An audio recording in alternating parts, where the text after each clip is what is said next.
আমরা স্টার্ট করছি class 12-এর chapter 7 evolution. NCERT বুকটার সমস্ত লাইনগুলোকে আমরা বেঙ্গলিতে বোঝার চেষ্টা করব। Evolutionary biology is the study of history of life forms on earth. Evolution মানে হচ্ছে বিবর্তন। ইভলিউশনারি বায়োলজি কি? পৃথিবীর উপরে যে সজীব গঠনসমূহ উপস্থিত রয়েছে তাদের যে ইতিহাসের অধ্যয়ন, সেটাই হচ্ছে ইভলিউশনারি বায়োলজি। অর্থাৎ পৃথিবীতে এখন আমরা যে লাইফ ফর্মসগুলোকে দেখছি তাদের হিস্ট্রি কী ছিল, তারা পাস্টে কিভাবে ডেভেলপ হয়েছে, পাস্ট থেকে কিভাবে তারা ডেভেলপ হয়ে হয়ে আসছে, সেটাই হচ্ছে ইভলিউশনারি বায়োলজিতে বোঝানো হয়।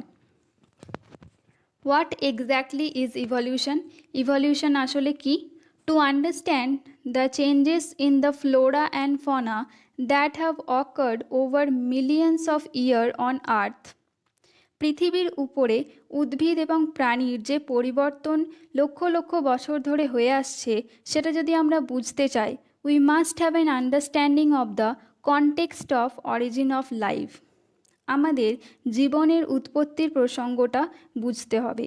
That is evolution of earth, of star and indeed of the universe itself. আমাদের বুঝতে হবে পৃথিবী, নক্ষত্র এবং প্রকৃতপক্ষে মহাবিশ্বের বিবর্তন কিভাবে হয়েছে, সেই বিষয়টাও আমাদের জানতে হবে। What follows is the longest of all the considered and conjectured stories. আমাদের দীর্ঘকাল ধরে যে প্রচলিত বিভিন্ন কাল্পনিক গল্প এবং ভাষান্তরিত বিভিন্ন গল্পগুলো যে চলে আসছে, সেইগুলোও আমাদের জানতে হবে। It is the story of origin of life. এটা জীবনের উৎপত্তির গল্প। Evolution of life forms, life ফর্মসের অর্থাৎ সজীব গঠনসমূহের কী করে বিবর্তন হয়েছে, or diversity on planet Earth in context of evolution of Earth and against the background of evolution of universe itself. মহাবিশ্বের যে বিবর্তন হয়েছে সেটাকে আমাদের জানতে হবে, আমাদের পৃথিবীর বিবর্তন সম্পর্কে জানতে হবে, এবং সেইগুলোর পরিপ্রেক্ষিতে আমরা জানব যে পৃথিবীতে কিভাবে লাইফ ফর্মস উৎপত্তি হয়েছে এবং তাদের কিভাবে বিবর্তন হলো, সেই বিবর্তন থেকে কিভাবে জীব বৈচিত্র্যের সূচনা হয়েছে। তাহলে ইভলিউশন আসলে একটা গল্প, যেখানে আমরা প্রথমে ইউনিভার্স থেকে শুরু করে স্টার, তারপর আর্থ, আর্থ থেকে আমরা লাইফ ফর্মসের উৎপত্তির গল্প জানতে পারি। এরপরে হচ্ছে origin of life. When we look at star on a clear night sky, we are in a way looking back in time. যখন আমরা রাত্রের আকাশে নক্ষত্রগুলোকে দেখি, তখন আমরা আসলে অতীতের দিকে তাকাই। Stellar distances are measured in light years. Stellar distances অর্থাৎ নক্ষত্রের যে দূরত্ব বা মহাজাগতিক যে ডিস্টেন্সগুলোকে মাপা হয়, সেগুলোকে আলোক বর্ষে মাপা হয়। When we see today is an object whose emitted light started its journey millions of years back and from trillions of kilometers away and reaching our eyes now. আমরা যে অবজেক্টটাকে এখন দেখছি সেটা আসলে ট্রিলিয়ন্স অফ কিলোমিটার দূরে অবস্থিত আমাদের থেকে, এবং মিলিয়ন্স অফ ইয়ার আগে তার থেকে যে লাইটটা বেরিয়ে এসেছিল তার জার্নিটা মিলিয়ন অফ ইয়ার আগে স্টার্ট হয়েছিল, এবং সেটাকে আমরা এখন দেখতে পাচ্ছি। অর্থাৎ আমরা পাস্টে থাকা কোনো একটা বস্তুকে আমরা এখন দেখছি। However, when we see object in our immediate surrounding, we see them instantly and hence in the present time. যখন আমরা কোনো অবজেক্টকে আমাদের সারাউন্ডিংয়ে দেখি, অর্থাৎ আশেপাশে দেখতে পাই, তখন সেটাকে আমরা ইনস্ট্যান্টলি দেখতে পাই, কারণ সেটা বর্তমান সময়েই রয়েছে। Therefore, when we see star, we are apparently peeping into the past. যখন আমরা কোনো তারাকে দেখি তখন আসলে আমরা অতীতে ঝাঁকার চেষ্টা করি। The origin of life is considered a unique event in the history of universe. ইউনিভার্সের ইতিহাসে জীবনের উৎপত্তি একটা ইউনিক ঘটনা। Universe is vast. Universe Asim, relatively speaking the earth itself is almost only a speak. যদি ইউনিভার্সের তুলনায় আর্থের কথা বলতে হয় তাহলে সেটা একটা ধূলিকণার মতো। The universe is billion year there was no atmosphere on early earth. শুরুর দিকে পৃথিবীতে, যেটা প্রথম পৃথিবী যখন সৃষ্টি হয় তখন পৃথিবীতে কোনো বায়ুমণ্ডল ছিল না। Water vapour, methane, carbon dioxide, ammonia release from the molten mass covered the earth surface. তাহলে আর্থের যে মল্টেন মাস, অর্থাৎ আর্থ তো তখন উত্তপ্ত ছিল, তো উত্তপ্ত একটা গলিত মাসের মতো ছিল, সেখান থেকে water vapour, methane, carbon dioxide, অ্যামোনিয়ার মতো গ্যাসগুলো রিলিজ হতে শুরু করে। The UV rays from the sun broke up water into hydrogen and oxygen.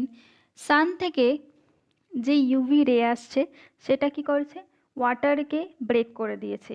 Break করে হাইড্রোজেন অক্সিজেনের মতো গ্যাস আমাদের তৈরি হলো।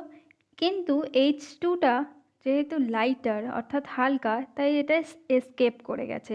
স্কেপ মানে হলো আর্থের গ্র্যাভিটেশনাল ফোর্সকে ওভারকাম করে যাওয়া।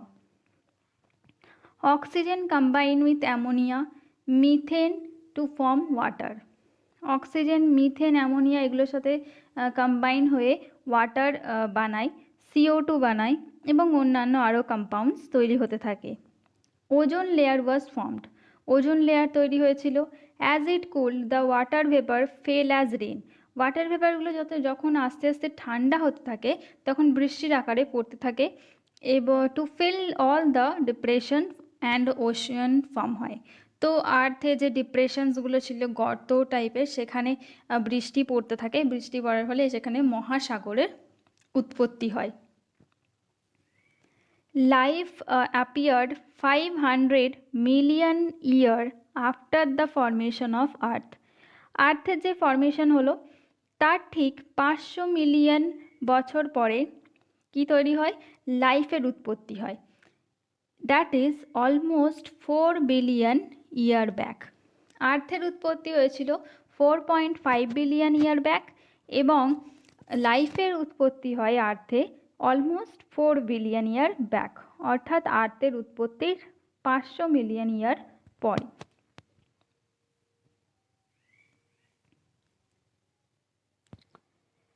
Did life come from outer space? Some scientists believe that life কি তাহলে আউটার স্পেস থেকে এসেছে, অর্থাৎ অন্যান্য কোনো গ্রহ থেকে বা মহাবিশ্বের অন্য কোনো অংশ থেকে পৃথিবীতে লাইফের উৎপত্তি হলো?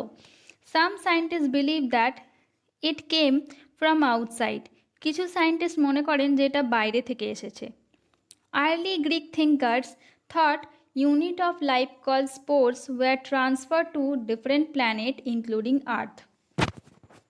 প্রাচীন যে গ্রিক চিন্তাবিদরা ছিলেন তারা ভেবেছিলেন যে জীবনের একককে তারা স্পোর বলতেন।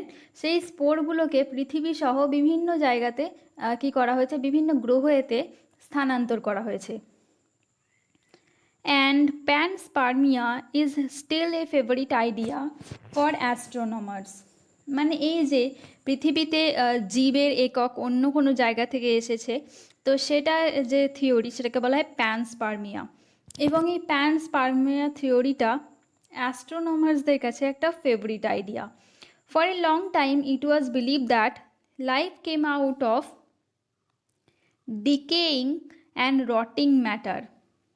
দীর্ঘ সময় ধরে এটা মনে করা হতো যে পচা গলা এই বিভিন্ন পদার্থ থেকে, যেমন স্ট্র, খড়, মাড, কাদা মাটি এটসেট্রা থেকে লাইফের উৎপত্তি হয়েছে। তো এটা কিভাবে হয়েছে নাকি আপনা আপনি হয়েছে, তাই থিওরিটাকে বলা হয় theory of spontaneous generation.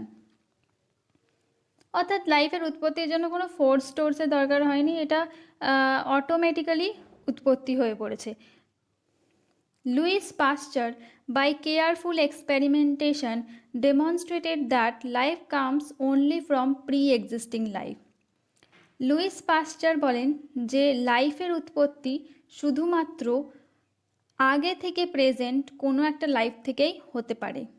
He showed that In a pre-sterilized flax, life did not come from killed yeast, while in another flax, open to air, new living organism arose from killed yeast. তিনি দেখান যে একটা ফ্লাস্কের মধ্যে তিনি killed east রাখেন, মৃত east রাখেন, তো সেখানে তিনি প্রথম থেকে জীবাণুমুক্ত করে দেন। জীবাণুমুক্ত করে দেওয়ার ফলে কি হয়, সেখানে কোনো জীব ছিল না, তাই সেখান থেকে কোনো লাইফের উৎপত্তি হয়নি। কিন্তু এরপর তিনি ওটাকে ওপেন এয়ারে ছেড়ে দেন ফ্ল্যাক্সটাকে, তো সেখান থেকে বিভিন্ন স্পোর আসার সম্ভাবনা আছে। তো সেখান থেকে তিনি দেখেন যখন এটাকে ওপেন এয়ারে ছেড়ে দিয়েছিলেন তখন সেখান থেকে মৃত ইস্টের উপরে জীবাণুর উৎপত্তি হয়েছে। Spontaneous generation theory was dismiss once and for all. তো যেই নিজে থেকেই লাইফের উৎপত্তি হয়ে যাওয়ার থিওরিটা, সেটাকে লুইস পাস্চার একেবারেই নস্যাৎ করে দিলেন। However, this did not answer how the first life form came on earth. এটা আমরা বুঝলাম যে লাইফের উৎপত্তি হতে গেলে আগে থেকে একটা জীবের থাকার প্রয়োজন, কিন্তু সেই প্রথম যে জীবটা আর্থে এসেছিল সেই আর্থে প্রথম জীবের উৎপত্তিটা কিভাবে হয়েছিল সেটার আনসার এখনও আমরা পাইনি। Oparin of Russia and Haldane of England proposed that the first form of light could have come from pre-existing non-living organic molecule, that is RNA, protein, etc. তো দুজন সায়েন্টিস্ট ছিলেন, ওপারিন রাশিয়া থেকে এবং England থেকে Haldane.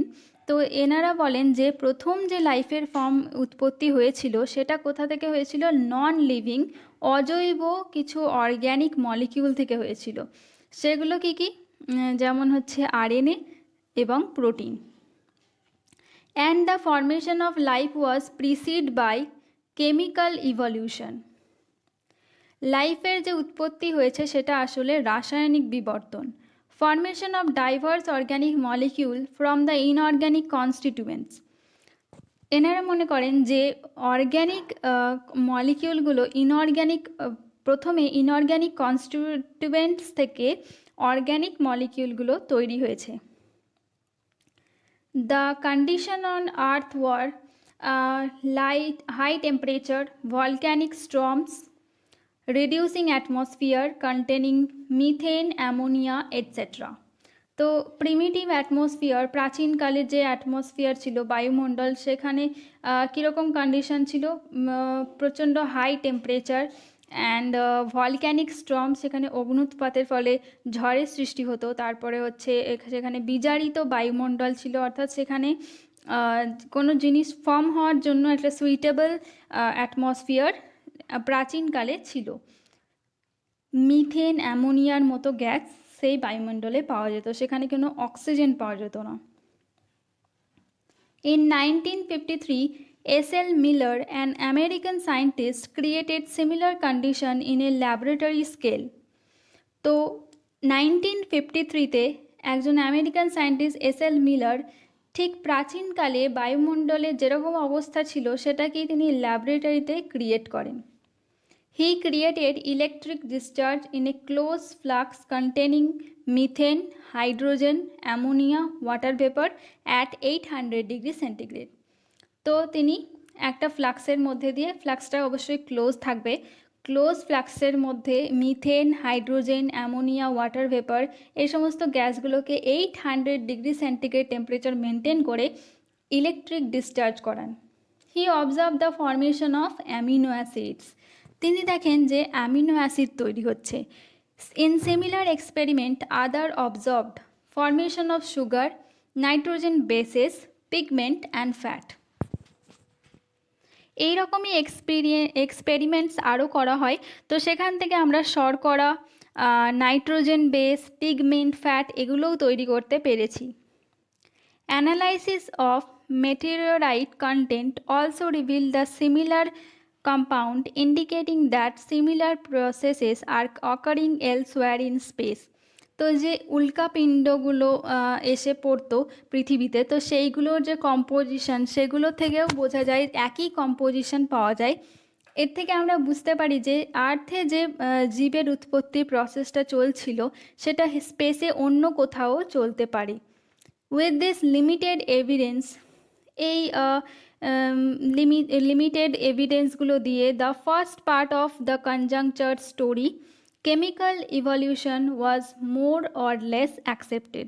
তো এই যে chemical evolution অর্থাৎ ইনঅর্গ্যানিক কনস্টিটিউয়েন্ট থেকে অর্গ্যানিক বায়োমলিকিউলস তৈরি হলো এবং সেখান থেকে জীবের উৎপত্তি হলো।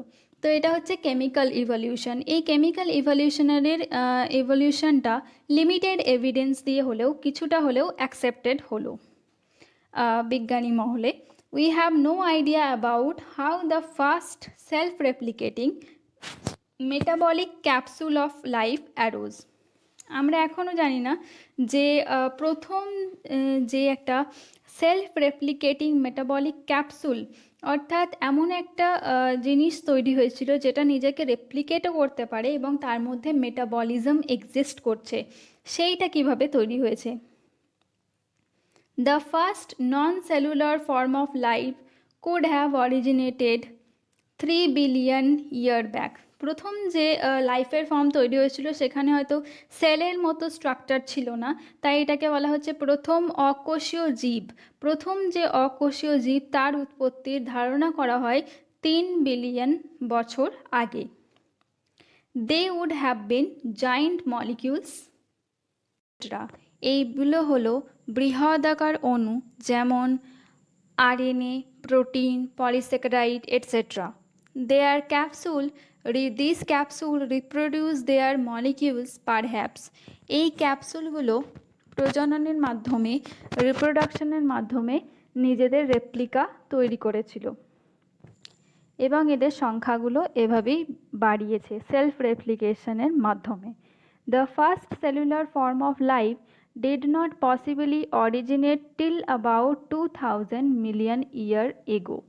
2000 মিলিয়ন বছর আগে পর্যন্ত হয়তো প্রথম cellular form of life originate হয়নি, অর্থাৎ যে লাইফ ফর্মসে প্রথম সেলের আবির্ভাব হবে সেই আবির্ভাব হওয়াটা 2000 মিলিয়ন বছর আগে অবধি হয়নি। These were probably single cell. এগুলো ছিল এককোষী। All life forms were in water environment only. সমস্ত লাইফ ফর্মস জলেই ছিল তখন অবধি। This version of a biogenesis, জীবনের উৎপত্তির এই যে ধরনটা, that is the first form of life arose slowly through evolutionary forces from non-living molecule is accepted by majority. জীবনের উৎপত্তির এই যে ধরনটা অর্থাৎ প্রথম যে ফর্ম অফ লাইফ সেটা ইভলিউশনারি শক্তির মাধ্যমে, বিবর্তনীয় শক্তির মাধ্যমে অজীবীয় মলিকিউলস থেকে যে তৈরি হয়েছে, অজীবীয় অণু থেকে, সেটা মেজরিটি সায়েন্টিস্ট অ্যাকসেপ্ট করেছিলেন। হাউএভার ওয়ান্স ফর্মড, একবার তৈরি হয়ে যাওয়ার পর, how the first cellular forms of life could have evolved into the complex biodiversity of today. এই যে সেলুলার ফর্ম অফ লাইফটা তৈরি হলো প্রথমবার, এই তৈরি হওয়ার পরে এখনকার যে জটিল বৈচিত্র্য সম্পন্ন জীবেরা বিরাজ করছে সেখান থেকে কি করে এইটার উৎপত্তি হলো, সেটা একটা fascinating story. That will be discussed below. সেটাকে পরবর্তী ক্ষেত্রে ডিসকাস করা হবে। Evolution of life forms, A theory. Conventional religious literature tells us about the theory of special creation. প্রচলিত যে ধর্মীয় সাহিত্যগুলো থেকে আমরা একটা বিশেষ ক্রিয়েশনের থিওরির কথা জানতে পারি। This theory has 3 connotations. One, that all living organism, species or types that we see today were created as such. প্রথমে একটা কন্ডিশন রয়েছে এখানে, যেটা হচ্ছে লিভিং অর্গ্যানিজমস, আমরা যেগুলোকে এখন দেখছি সেটা আগেও এভাবেই তৈরি হয়েছিল। Number 2, that the diversity was always the same since creation and will be same in future also. এই যে বৈচিত্র্য, জীবেদের মধ্যে যে বৈচিত্র্য, সেটা যে সৃষ্টির কাল থেকে একই রয়েছে এবং ফিউচারেও সেটাই থাকবে। অর্থাৎ এনারা বলতে চান যে এখানে কোনো পরিবর্তনের স্কোপ নেই। Number 3, the earth is about 4000 years old. 3 নম্বর যেটা এখানে এই থিওরিতে, স্পেশাল ক্রিয়েশনের থিওরিতে, সেখানে বলা হচ্ছে যে আর্থটা 4000 বছরের পুরনো। All these ideas were strongly challenge during the 19th century. তো ঊনবিংশ শতাব্দীতে এই যে স্পেশাল ক্রিয়েশনের যে আইডিয়া, বিলিফ সিস্টেম, সেগুলোকে সায়েন্টিস্টরা স্ট্রংলি সেটাতে আপত্তি করেছিলেন। Based on observation made during a sea voyage in a sail ship call HMS Beagle round the world. Charles Darwin concluded that existing life forms share similarities to varying degrees. তো Charles Darwin সমুদ্র যাত্রায় বেরিয়েছিলেন। HMS Beagle ছিল তার জাহাজের নাম। তিনি বিশ্বব্যাপী সমুদ্র যাত্রায় বেরিয়েছিলেন এবং সেখানেই বেরিয়েই তিনি বিভিন্ন জীবেদের নিয়ে পর্যালোচনা করেন, পর্যবেক্ষণ করেন এবং তিনি একটা সিদ্ধান্তে পৌঁছান যে এখনকার যে লাইফ ফর্মস এক্সিস্ট করছে তাদের মধ্যে সিমিলারিটিস আছে, কিন্তু তাদের মধ্যে কিছু ভ্যারিয়েশনসও আছে। নট অনলি অ্যামং দেমসেলফ, শুধুমাত্র তাদের নিজেদের মধ্যেই নয়, but also with life forms that existed million years ago. শুধুমাত্র যে বর্তমানে প্রেজেন্ট রয়েছে এই জীবের মধ্যেই সিমিলারিটি আছে, উইথ এ ভ্যারিং ডিগ্রি, অর্থাৎ কিছুটা বিভেদ আছে সেটা বলতে চাইছেন। এবং শুধুমাত্র নিজেদের মধ্যেই নয়, মিলিয়ন্স অফ ইয়ার আগে যে সমস্ত জীবেরা এই পৃথিবীতে বিরাজ করত তাদের সাথেও এদের কিছু সিমিলারিটি এবং বিভেদ আছে। Many such life form do not exist anymore. তো সেরকম কিছু লাইফ ফর্ম এখন আর এক্সিস্ট করে না। There had been extinction of different life form in the years gone by just as new forms of life arose at different period of history of earth. পৃথিবীতে বিভিন্ন সময়কালে নতুন নতুন জীবের আবির্ভাব হয়েছে এবং কিছু কিছু জীবও বিলুপ্ত হয়েছে। There has been gradual evolution of life form. তিনি বলেন যে জীবনের বিকাশটা ক্রমিকভাবে হয়েছে, ধীরে ধীরে হয়েছে। Any population has built-in variation in characteristics. একটা পপুলেশন মানে হলো একটা অর্গ্যানিজমের গ্রুপ। যেমন কিছু প্ল্যান্ট হতে পারে, কিছু হরিণ হতে পারে, কোনো জায়গায় কিছু পাখি হতে পারে। তো তাদের প্রত্যেকটা পপুলেশনের মধ্যে একটা অন্তর্নিহিত বিভেদ আছে, অর্থাৎ একটা পপুলেশনে যে প্ল্যান্টস থাকবে তাদের মধ্যে কিন্তু সবাই সিমিলার নয়, তাদের মধ্যে কিছুটা ভ্যারিয়েশন আছে এবং সেই ভ্যারিয়েশনটা হচ্ছে genetic variation, not only morphological. তো অন্তর্নিহিত একটা ভ্যারিয়েশন রয়েছে প্রত্যেকটা পপুলেশনের মধ্যে। Those characteristics which enable some to survive better in natural condition, climate, food, physical factor etcetera. তো এই যে ভ্যারিয়েশনগুলো, সেইগুলো কিছু প্রজাতির জীবেদেরকে বেটারভাবে ন্যাচারাল কন্ডিশনে সার্ভাইভ করতে সাহায্য করে। would outbreed others that are less endowed to survive under such natural condition. তো যারা বেটার সার্ভাইভ করবে তারা কি করবে, তারা আউটব্রিড করবে লেস এন্ডোড, যাদের মধ্যে বিভেদের যে প্রবণতা সেটা কম আছে।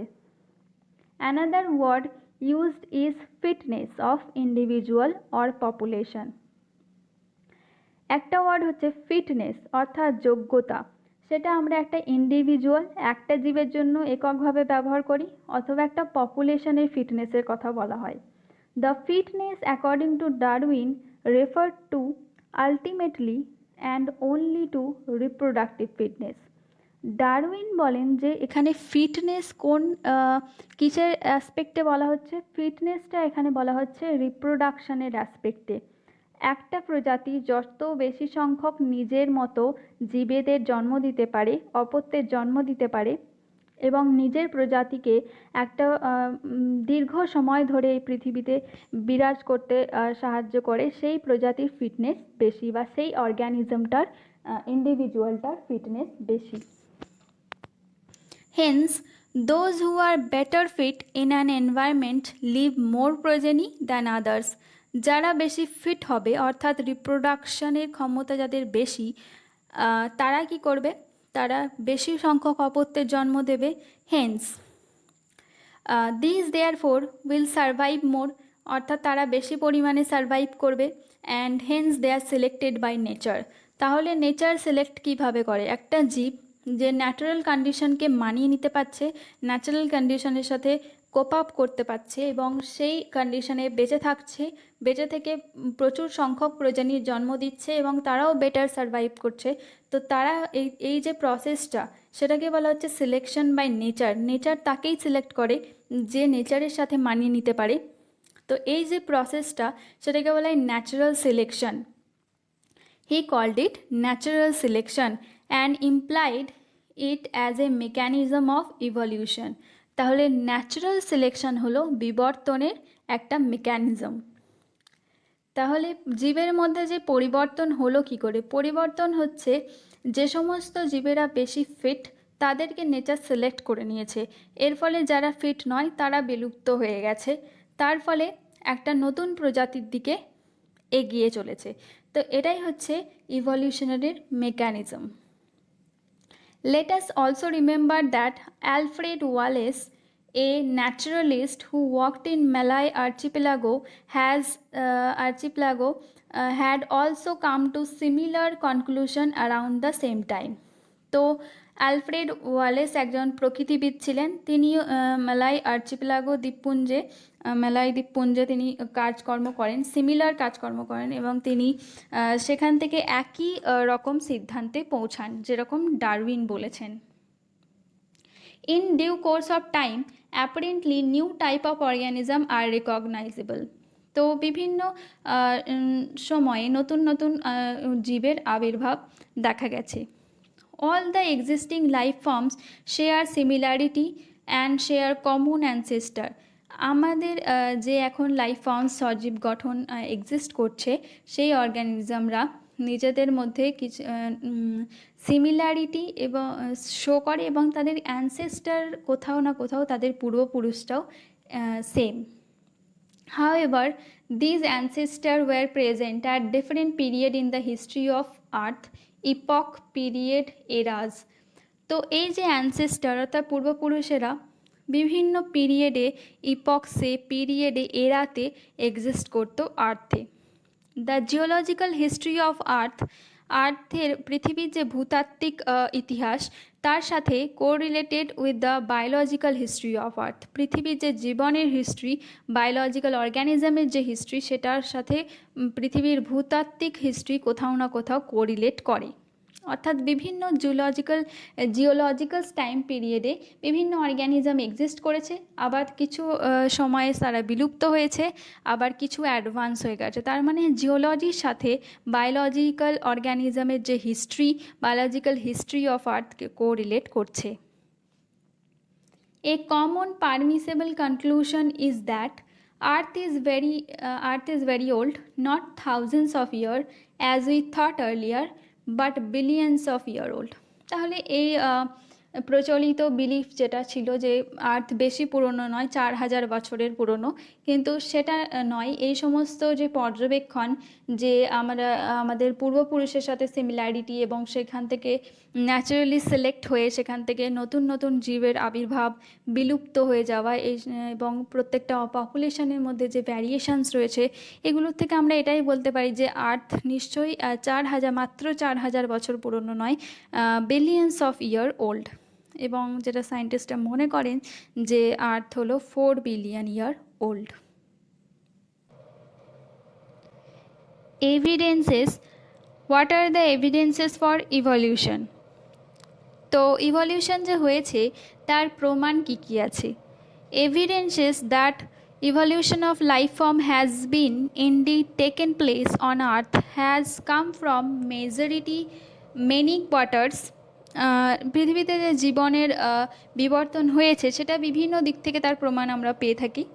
Fossils are the remains of hard parts of life form found in rocks.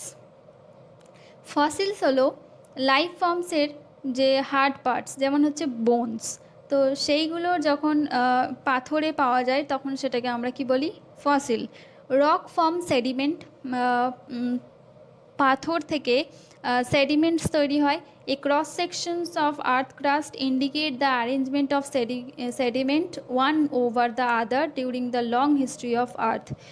পৃথিবীর দীর্ঘ ইতিহাসে পাললিক শিলার যখন তৈরি হয়েছে তখন একটা স্তরের উপর আরেকটা স্তর একের পর এক সঞ্চিত হয়ে চলেছে। Different aged rock sediment contain fossil of different life form. বিভিন্ন সময়কালের যে সেডিমেন্ট অর্থাৎ পাললিক শিলার স্তরে বিভিন্ন রকমের লাইফ ফর্মস আমরা দেখতে পাই। Who probably died during the formation of particular sediment. আমরা যে শিলার স্তরে যে অর্গানিজমটাকে পাবো সেই অর্গানিজমটা ওই সেডিমেন্টটা তৈরি হওয়ার সময় মারা গেছিলো। One of them appear similar to modern অর্গ্যানিজম। তাদের মধ্যে কিছু কিছু আমরা জীবাশ্ম পাই যেগুলো মডার্ন অর্গ্যানিজমের মতোই দেখতে। দে রিপ্রেজেন্ট এক্সটিংক্ট অর্গ্যানিজম। তাদের মধ্যে এমনও কিছু রয়েছে যারা বিলুপ্ত অর্গ্যানিজমকে রিপ্রেজেন্ট করে, যেমন dinosaurs. A study of fossil in different sedimentary layer indicate the geological period in which they existed. যখন আমরা বিভিন্ন শিলার স্তরে ফসিলের স্টাডি করি তখন আমরা বুঝতে পারি যে কোন জিওলজিক্যাল টাইম পিরিয়ডটাতে ওই অর্গ্যানিজমটা বা হচ্ছে কোন লাইফ ফর্মটা এক্সিস্ট করতো। The study showed that life forms varied over time and certain life form are restricted to certain geological time span. এর থেকে বোঝা যাচ্ছে যে বিভিন্ন সময়ে নতুন নতুন জীবের আবির্ভাব হয়েছে এবং কিছু জীব এমন ছিল যারা শুধুমাত্র একটা জিওলজিক্যাল টাইম স্প্যানেই সীমাবদ্ধ ছিল, তারপর তাদেরকে আর পাওয়া যায়নি। Hence, new form of life have been arisen at different times in the history of Earth. All this called palaeontological evidence. এগুলোকে বলা হয় জীবাশ্ম ঘটিত প্রমাণ। Do you recollect the method of radio active dating and principal behind the procedure? তো বিভিন্ন edges, রকের যে age calculation করার জন্য আমরা রেডিও অ্যাক্টিভ কার্বন ইউজ করে থাকি, half life and all, and embryological support for evolution was also proposed by Ernst Haeckel based upon the observation of certain features during embryonic stages common to all vertebrates that are absent in adult. তো এমব্রায়োতে, সমস্ত ভার্টিব্রেটের এমব্রায়োটাতে কিছু similar features দেখা যায় যেটা অ্যাডাল্টে আস্তে আস্তে সেই সিমিলারিটিসগুলো আমরা দেখতে পাই না। For example, the embryo of all vertebrate including human develop a row of vestigial gill slit behind the head, but it is functional organ only in fish and not in any other adult vertebrate. তো আমরা জানি যে ভার্টিব্রেটসে গিল স্লিটস তৈরি হয়, কিন্তু ফিশের ক্ষেত্রেই সেটা active, মানে ফিশ যখন অ্যাডাল্ট হয়ে যায় তখন সেটা অ্যাক্টিভ হয়, কিন্তু অন্যান্য ভার্টিব্রেটসে কিন্তু সেটা অ্যাক্টিভ হচ্ছে না। কিন্তু ওই যে স্টেজটা একটা সময় সমস্ত ভার্টিব্রেটসের মধ্যেই ছিল। তো এটা কোথাও না কোথাও একটা সিমিলারিটির দিকে ইশারা করছে। However, this proposal was disapproved on careful study performed by Ernst von Baer. তো von Baer এই যে প্রপোজালটাকে ডিসঅ্যাপ্রুভ করেন। He noted that embryo never pass through the adult stages of other mammal. তিনি বলেন এমব্রায়ো কখনো অ্যাডাল্ট স্টেজ দিয়ে যেতে পারে না।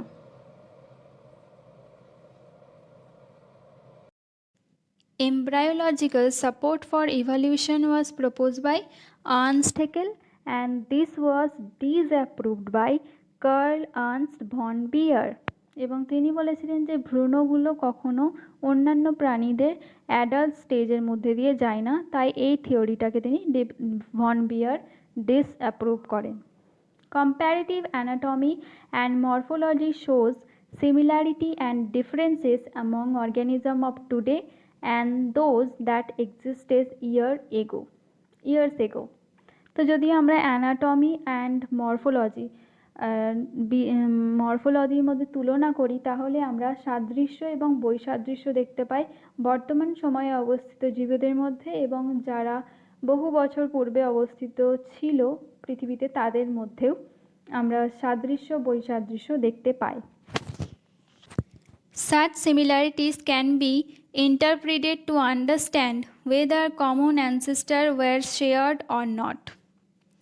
তো ওই যে এই ধরনের সাদৃশ্যগুলো যেগুলো সাধারণ পূর্বপুরুষগুলোতে দেখা যায় কি না তা উপলব্ধি করার জন্য আমরা এগুলোকে বিশ্লেষণ করতে পারি। For example, whale, bat, cheetah, human, all mammals share similarity in the pattern of bones of forelimb. তো সমস্ত স্তন্যপায়ীদের যে ফোর লিম্বস অগ্রপদের যে বোন প্যাটার্ন সেটা কিন্তু সেম, দো this four limb perform different function in this animal, কিন্তু এই ফোর লিম্বগুলো বিভিন্ন অ্যানিমালসে ফোর লিম্ব বিভিন্ন কাজ করে। অগ্রপদ, they have similar anatomical structure, all of them have humerus, radius, ulna, carpal, metacarpal and phalanges in their forelimb. তাহলে প্রত্যেকের অগ্রপদে সমস্ত স্তন্যপায়ী প্রাণীদের অগ্রপদে এই বোনসগুলো আছে, হিউমেরাস, রেডিয়াস, আলনা, carpal, metacarpal, phalanges. Hence, in this animal, the same structure develop along different direction due to adaptation to different need. তাই এই অ্যানিমালগুলোতে কি হয়েছে, সেম যে একটা সেম স্ট্রাকচার অগ্রপদের স্ট্রাকচারটার কথা বলা হচ্ছে সেটা বিভিন্ন প্রয়োজনের তাগিদে বিভিন্নভাবে অ্যাডাপ্টেশন হয়েছে, বিভিন্নভাবে অভিযোজিত হয়েছে। এটাকে বলা হয় ডাইভারজেন্ট ইভলিউশন। রে অপটিক্সে আমরা পড়েছি ডাইভারজেন্ট রেজ, যেটা একটা সেম পয়েন্ট থেকে বিভিন্ন দিকে ছড়িয়ে পড়ে। দ্যাট মিন্স এখানে এটা ডাইভারজেন্ট ইভলিউশন মানে হলো সেম স্ট্রাকচার কিন্তু বিভিন্ন প্রয়োজনে এরা বিভিন্নভাবে অভিযোজিত হয়েছে, তাই এটাকে বলা হচ্ছে divergent evolution. This structures are called homologs, যাদের মধ্যে অ্যানাটমিক্যাল সিমিলারিটিস থাকবে তাদেরকে বলা হবে homologous organ. Homology indicate common ancestry. Homology কি নির্দেশ করে? হোমোলজি অর্থাৎ এদের যে সিমিলার স্ট্রাকচার অগ্রপদে, এর থেকে বোঝা যাচ্ছে যে এদের পূর্বপুরুষ একই ছিল। Other example are vertebrate, heart or brain. এছাড়া ভার্টিব্রেটসের যে হার্ট অথবা ব্রেনসের মধ্যেও আমরা সিমিলারিটি দেখতে পাই।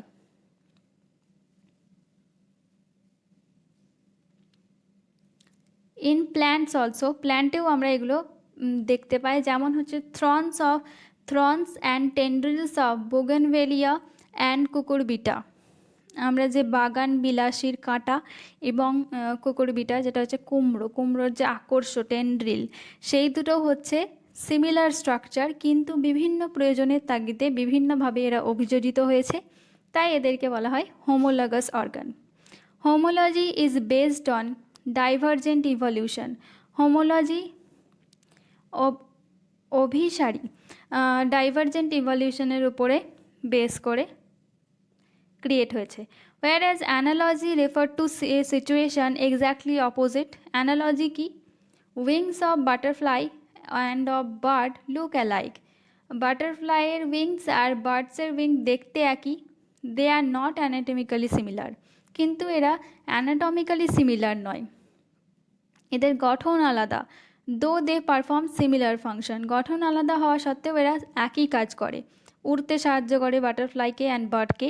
Haynes analogous structure are a result of convergent evolution.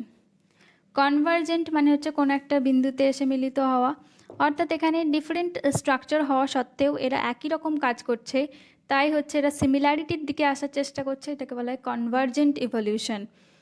Different structure evolving for the same function and hence having similarity. Different structure same function করার জন্য same function করছে, তাই এদেরকে একই রকম দেখতে লাগছে। Different structure evolving for the same function and hence having similarity.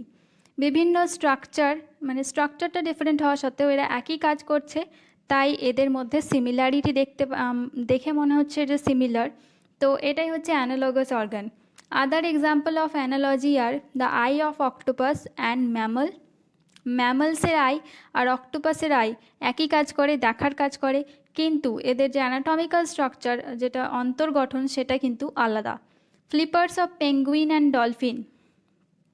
পেঙ্গুইনের flippers, ডলফিনের flippers anatomically not similar but they functionally similar, তাই এটা হচ্ছে analogous organ. One can say that it is similar habitat that has resulted in selection of similar adaptive feature in different group of organism. যখন বিভিন্ন অন্যান্য টাইপের organism একটা similar হ্যাবিটাটে চলে আসে, তখন তারা একই রকম ক্যারেক্টারের দিকে অভিযোজিত হয়।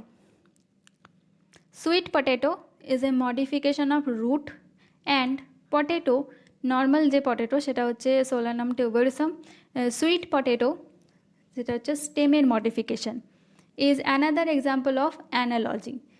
এইগুলো হচ্ছে ডিফারেন্ট, একটা রুট থেকে তৈরি হয়েছে সুইট পটেটো, স্টেম থেকে মডিফাই হয়ে তৈরি হয়েছে পটেটো, কিন্তু কাজ কি করছে? ফুড স্টোর করছে, তাহলে এটাও অ্যানালজির এক্সাম্পল।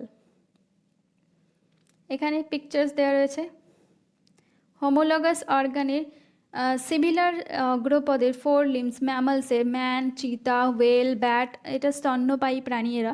তো প্রত্যেকে দেখা যাচ্ছে কি অগ্রপদের যে অ্যানাটমি সেটা সিমিলার, হিউমেরাস, রেডিয়াস, আলনা, মেটাকার্পাল, কার্পাল, ফ্যালেঞ্জিস প্রেজেন্ট আছে, কিন্তু এরা কাজ ডিফারেন্ট করে, তাই এটা হচ্ছে divergent evolution and homologous organ.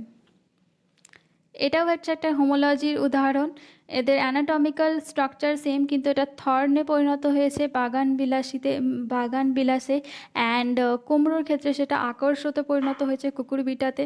তো এটাও হোমোলজির উদাহরণ। ডিফারেন্ট হ্যাবিট্যাট বা ডিফারেন্ট প্রয়োজনের তাগিদে এরা বিভিন্নভাবে অভিযোজিত হয়েছে, কিন্তু এদের অ্যানাটমিক্যাল স্ট্রাকচার সেম।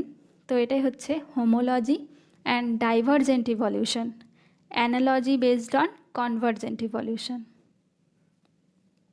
যখন স্ট্রাকচার ডিফারেন্ট হওয়া সত্ত্বেও একই রকম কাজ করে।